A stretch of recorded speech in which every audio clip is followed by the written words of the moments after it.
Lawatan Presiden Prabowo Subianto menemui Presiden Amerika Serikat Donald Trump pada 17 Februari 2026 lalu telah membuat Amerika menang banyak dalam perjanjian perdagangan kedua negara. Trump kemudian membuat keputusan baru dengan menetapkan tarif impor global sebesar 10%. Indonesia pun kena prank dan masuk dalam permainan Trump setelah sempat mengumumkan tarif 0% yang diberikan Trump sebelumnya.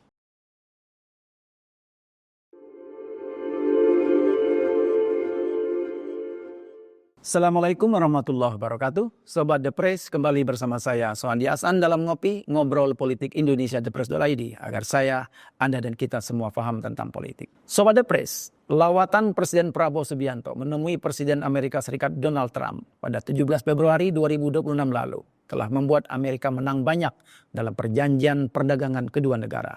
Dengan iming-iming memangkas tarif impor, Trump berhasil kuasai mineral strategis dan alihkan impor migas Indonesia ke Amerika. Indonesia dinilai telah masuk jebakan Presiden Trump ikut dalam agenda ekonomi dan politik global Amerika Serikat.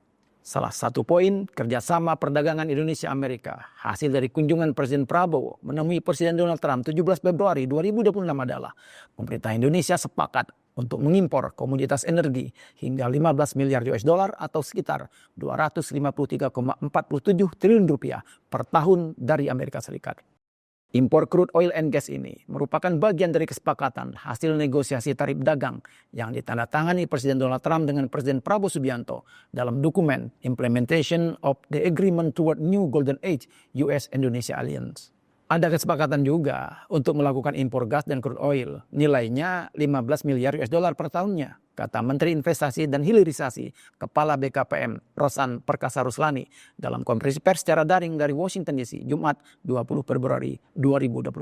Selain impor migas, konsekuensi perjanjian itu adalah Indonesia menyetujui perpanjangan kontrak perusahaan tambang asal Amerika Serikat Freeport-McMoRan atau FCX hingga tahun 2061.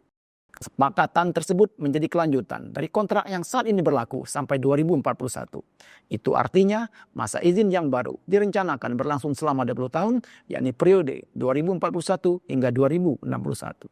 Perpanjangan kerjasama ditandai dengan penandatanganan Nota Kesepahaman atau MOU terkait perpanjangan izin usaha pertambangan khusus atau IUPK untuk operasional tambang Grassberg di Papua Tengah. Menteri Energi dan Sumber Daya Mineral SDM Bahlil Lahadalia menjelaskan, perpanjangan kontrak Freeport merupakan upaya menjaga keberlanjutan produksi, peningkatan pendapatan negara, dan eksplorasi cadangan baru. Bahlil menyebutkan produksi Freeport diperkirakan mencapai titik tertinggi pada tahun 2035, sehingga diperlukan langkah antisipatif guna memastikan keberlanjutan operasional setelah periode tersebut.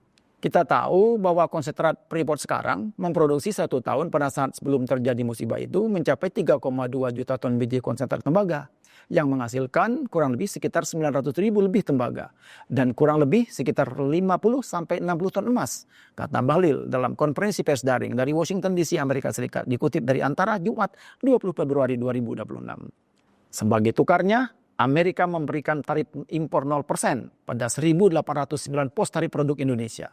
Produk tersebut meliputi komoditas utama seperti minyak sawit, kopi, kakao, rempah-rempah, dan karet.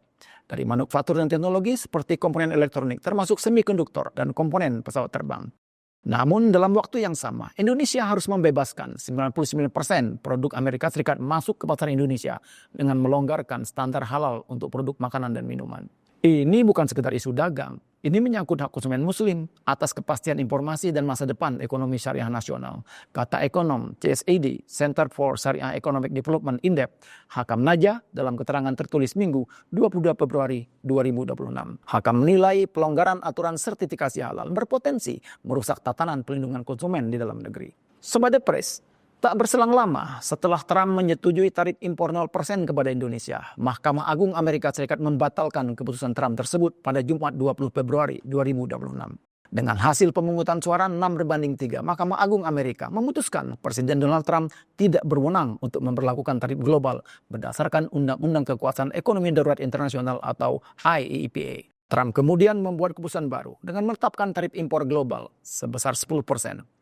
Indonesia pun kena prank dan masuk dalam permainan Trump setelah sempat mengumumkan tarif 0% yang diberikan Trump sebelumnya. Sementara Indonesia telah menyetujui impor migas, memborong pesawat komersial Boeing, memperpanjang kontrak Freeport, membebaskan 99 produk Amerika Serikat ke pasar Indonesia, dan lain-lain. Perjanjian kerjasama perdagangan ini adalah kelanjutan dari bergabungnya Indonesia dalam Board of Peace, bentukan Trump yang ditandatangani Presiden Prabowo pada 22 Januari 2026 lalu. Prabowo pun dinilai telah masuk dalam jebakan Trump dan Netanyahu dengan menjanjikan kemerdekaan kepada Palestina dan pembebasan tarif impor. Sejumlah lembaga sosial kemasyarakatan LSM yang tergabung dalam Koalisi Reformasi Sektor Keamanan menilai bergabungnya Indonesia dalam BOP secara perlahan sudah masuk jebakan Donald Trump dan Netanyahu. Bergabungnya Indonesia dalam BOP telah melupakan kejahatan perang dan kemanusiaan yang dilakukan Netanyahu. Sehingga Indonesia secara perlahan tapi pasti masuk dalam jebakan Trump dan Netanyahu. Tulis pernyataan Koalisi Reformasi Sektor Keamanan pada Jumat 6 Februari 2026. Koalisi ini menilai keputusan dilakukan Prabowo itu tak masuk akal dan pemborosan dengan harus mengeluarkan dana 16,7 triliun rupiah sebagai bagian komitmen bergabung ke badan tersebut. Apalagi dalam piagam BOP itu tidak menyebutkan secara khusus tentang kemerdekaan Palestina, tetapi hanya mencantumkan kalimat rekonstruksi Gaza. Pakar hukum internasional dari Universitas Indonesia, Hikmahanto Juwana, mengingatkan pemerintah Indonesia untuk waspada terhadap skema perdamaian Gaza yang diinisiasi oleh Donald Trump melalui Board of Peace. Hikmahanto menilai terdapat indikasi kuat adanya akal bulus Israel di balik rencana rekonstruksi wilayah tersebut. Ini kayaknya jebakan. Jebakan yang kelihatannya manis tapi ujungnya nih yang nggak manis.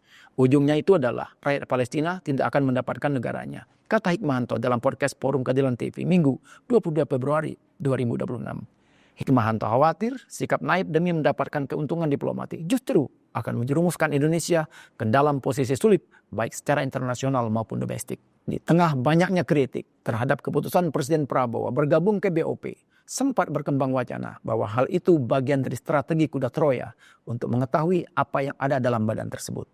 Namun melihat perjalanan yang baru sepelemparan batu itu, tampaknya kuda Troya itu akan menjadi kuda tunggangan yang akan dipecut dan dikendalikan Trump sesuai dengan tujuan dan misi Donald Trump dan kroninya.